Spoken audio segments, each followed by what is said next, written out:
If this don't work, it's Valerie's fault.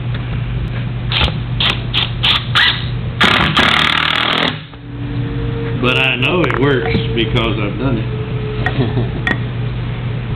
What I had thought about for the longest was if I could find a 16 to 18 inch diameter mesquite log with a gradual bowl.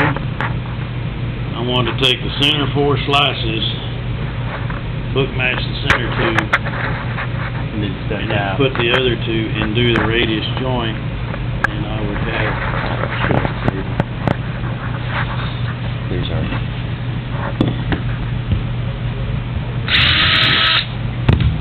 I guess they got bored and left.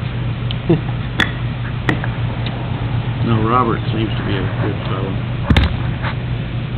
He sawed this my last material for me.